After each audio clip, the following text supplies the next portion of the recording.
OSD market research के my portfolio analysis series में आपका स्वागत है दोस्तों। इस सीरीज में हम उन स्टॉक्स को लेंगे जिन जो स्टॉक्स आप लोगों ने हमें भेजे हैं और उन स्टॉक्स का टेक्निकल और फंडामेंटल एनालिसिस करने की कोशिश करेंगे। आगे का वीडियो देखने से पहले ये डिस्क्लेमर आप लोगों के लिए पढ़ना ज़रूरी है। दोस्तों, इस वीडियो में हम कुछ और स्टॉक्स के बारे में डिस्कस करेंगे, बट हम लोग फंडामेंटल एनालिसिस की तरफ थोड़ा सा कम ही ध्यान देंगे और मैक्सिमम टेक्निकल एनालिसिस ही करेंगे स्टॉक्स का। जैसे टाटा एलेक्सी जो है वो एक स्टॉक है, उसके बारे में मैं एनालिसिस करने की कोशिश करता हूँ। ये स्टॉक का मंथली चार्ट है।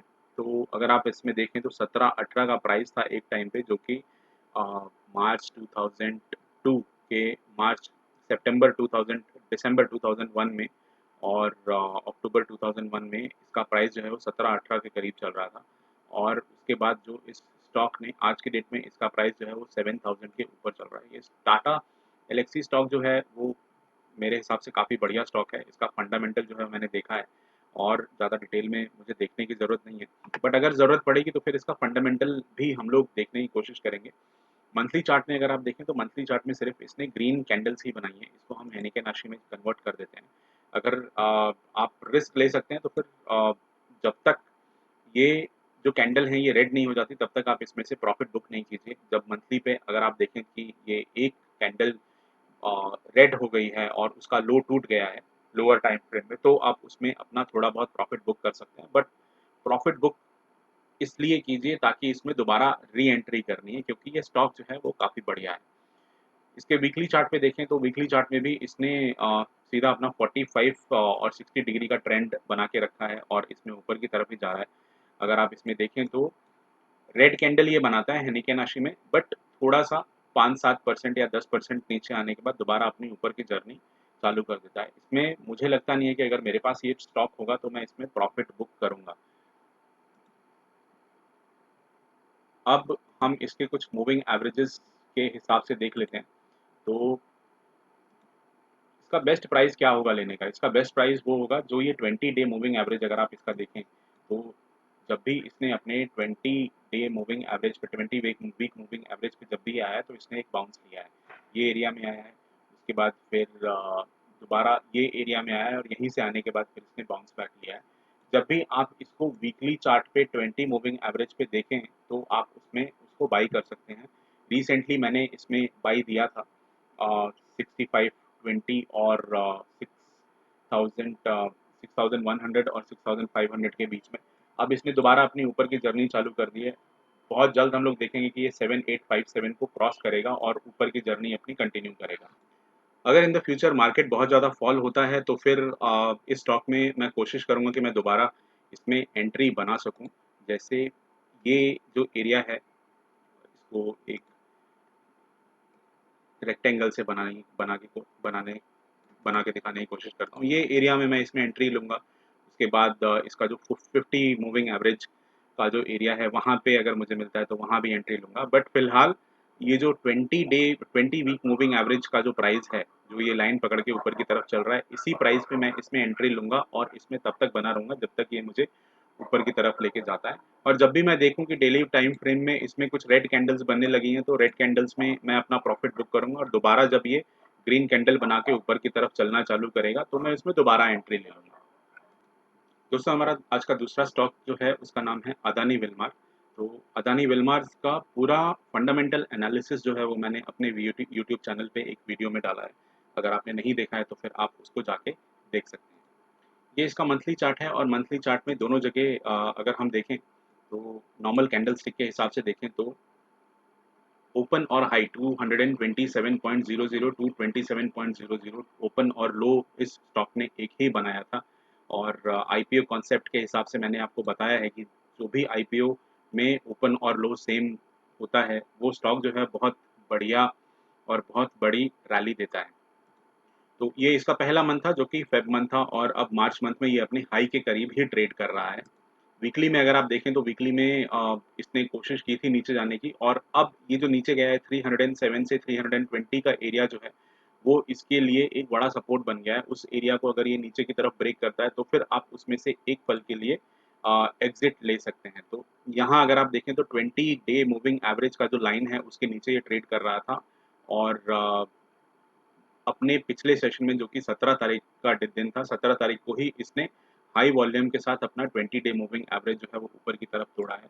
और इस स्टॉक में मैं आपको निकलने की सलाह नहीं दूँगा। मेरे पास इस स्टॉक का होल्डिंग है और मैं इस स्टॉक को लॉन्ग टर्म के लिए अपने पोर्टफोलियो में रखने वाला हूँ। एक और चीज़ जो है, अगर हेनिकेन आशी के हिसाब से देखें तो जैसे मैंने आपको बताया कुछ और वीडियोज़ में, जब भी ये एक रेड कैंडल बनाता है डेली टाइम फ्रेम पे तो आप उसमें से निकल सकते हैं और दोबारा जब ये ग्रीन कैंडल बनाए तो आप उसमें दोबारा एंट्री ले सकते हैं अगर आप एक कंजर्वेटिव ट्रेडर हैं। बट मेरे लिए अगर आप पूछें तो फिर मैं इस स्टॉक से एग्जिट नहीं लूँगा और दोबारा अगर ये स्टॉक कभी 320 से लेके और 330 के एरिया में आता है तो मैं इसमें और अपना होल्डिंग जो है वो बढ़ाऊँगा।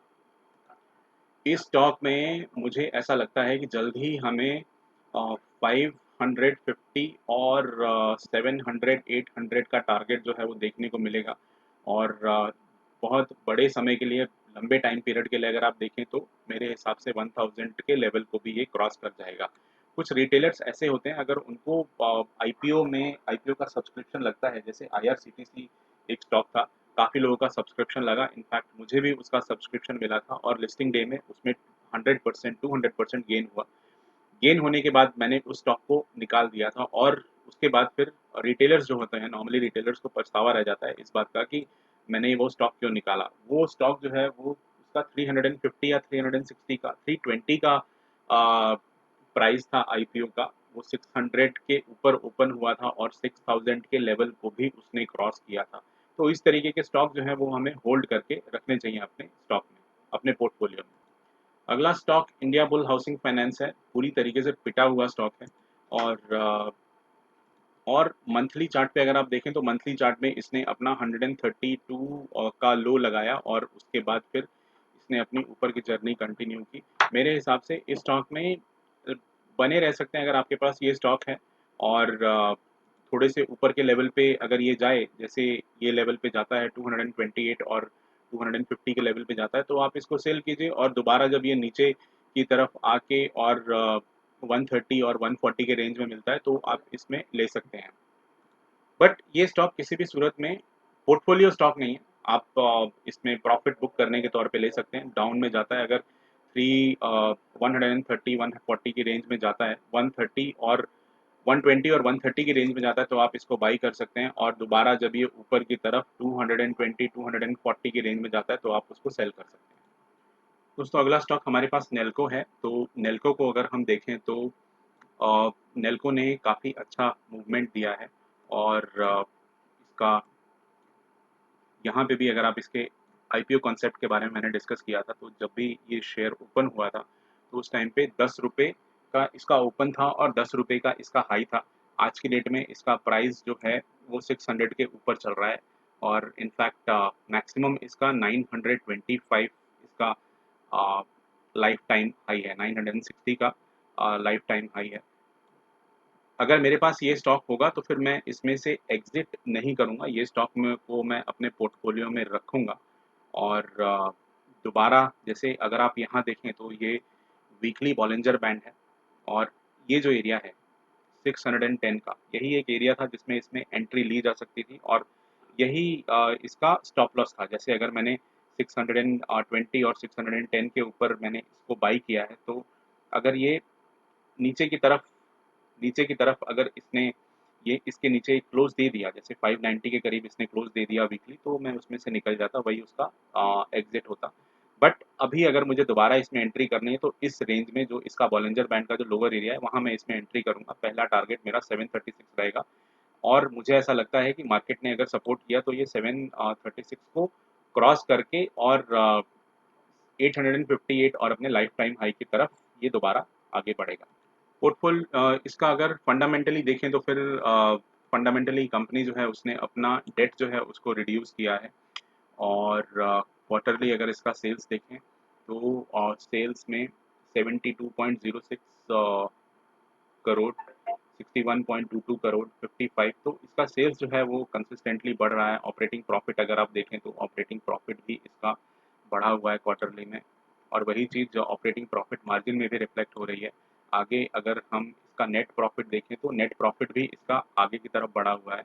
और ईयरली अगर इसका डिटेल देखा जाए तो ईयरली में सेल्स जो है वो इसका कंसिस्टेंट है 220 और 220 करोड़ के ऊपर। ऑपरेटिंग प्रॉफिट अगर आप देखें तो ऑपरेटिंग प्रॉफिट भी इसका बढ़ा हुआ है। इसके अलावा अगर हम शेयर कैपिटल देखें तो वो इन्होंने डाइल्यूट नहीं किया है। रिजर्व जो हैं वो इनके कंसिस्टेंटली बढ़े हैं। बीच में एक टाइम पे इनके रिजर्व नेगेटिव में गए थे। बोरोइंग जो है वो इनकी पहले से रिड्यूस हो रही है पिछले 3 साल में। पिछले 3 साल में लोएस्ट है। और इसका होल्डिंग अगर देखा जाए तो प्रमोटर होल्डिंग जो है वो इसका कंसिस्टेंटली 50.09 है।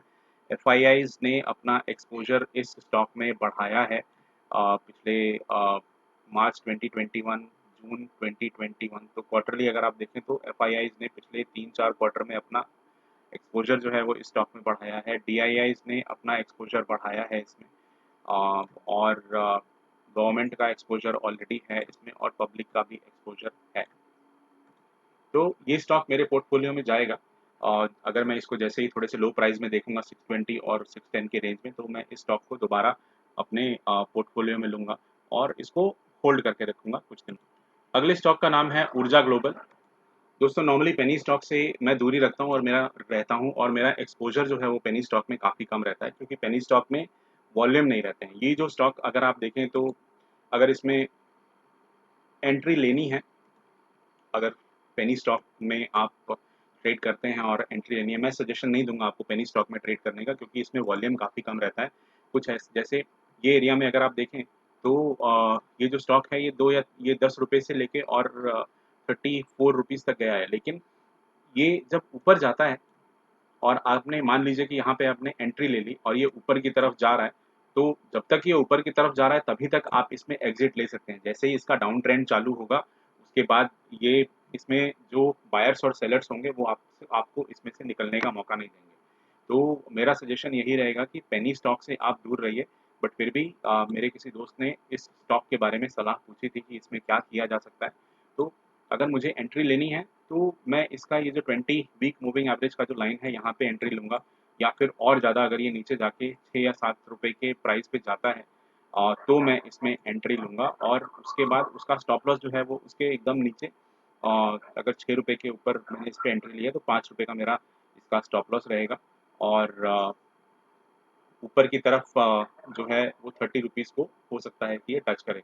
और इस स्टॉक में स्ट्रिक्टली अगर मैं ट्रेड करूंगा तो फिर हेनिकेन आशी को लेके ट्रेड करूंगा। और हेनिकेन आशी में अगर आप देखें तो पिछले 2 वीक्स में इसने ग्रीन कैंडल बनाई है। हो सकता है कि आगे आने वाले टाइम पे 28 का लेवल आपको दिखाए और उसके बाद फिर ये नीचे आए। बट इस तरीके के स्टॉक जो पेनी स्टॉक होते हैं उससे आप जितना दूर रहेंगे उतना अच्छा रहेगा, क्योंकि ये पेनी स्टॉक जो हैं ये नॉर्मली जो रिटेलर्स होते हैं उनका पैसा अपने पास ले लेते हैं और उसके बाद जब सेल करने का बारी आता है रिटेलर्स का तो वो स्टॉक जो है वो सेल नहीं हो पाता है।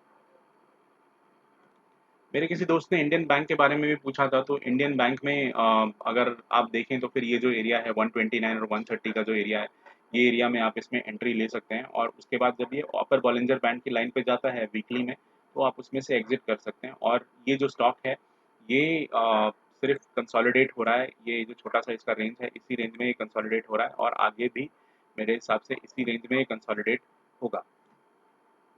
ये एक छोटा सा रेंज है जिसमें ये कंसोलिडेट हो रहा है, इसी रेंज में ये कंसोलिडेट होगा, ऊपर नीचे रहेगा। आप हमारा टेलीग्राम चैनल ज्वाइन कर सकते हैं, ओएसजी मार्केट रिसर्च इंडिया हमारे टेलीग्राम चैनल का नाम है। अगर आपकी कोई स्टॉक स्पेसिफिक क्वेरी है या फीडबैक है तो आप researchindia.osg@gmail.com पे मेल कर सकते हैं। स्टॉक स्पेसिफिक क्वेरी के लिए आप गूगल सर्वे लिंक के ऊपर भी अपना डिटेल भेज सकते हैं, जिसमें आपको एक स्क्रीनशॉट अपलोड करने का भी ऑप्शन मिलता है। अगर आपके पास डीमैट और ट्रेडिंग अकाउंट नहीं है और आप नया अकाउंट ओपन करना चाहते हैं तो अपस्टॉक्स में आप अपना अकाउंट ओपन कर सकते हैं। इन सब की डिटेल आपको डिस्क्रिप्शन में मिल जाएंगी लिंक के साथ। इस चैनल पे और भी बहुत सारी एजुकेशनल वीडियोस हैं, जैसे टेक्निकल एनालिसिस के ऊपर, एसआईपी के ऊपर, म्यूचुअल फंड के ऊपर, चार्टिंग प्लेटफॉर्म पे, और एनएसई की काफ़ी सारी रिपोर्ट्स हैं उनके ऊपर। तो आप चैनल के बाकी वीडियोज़ को भी ज़रूर देखिएगा। अगर आपको इस वीडियो में कोई लर्निंग मिली है तो हमारे चैनल को अपने दोस्तों के साथ, फैमिली मेंबर्स के साथ ज़रूर शेयर कीजिए और चैनल को सब्सक्राइब कीजिए ताकि आगे आने वाले वीडियोज़ जो हैं वो आप मिस ना करें।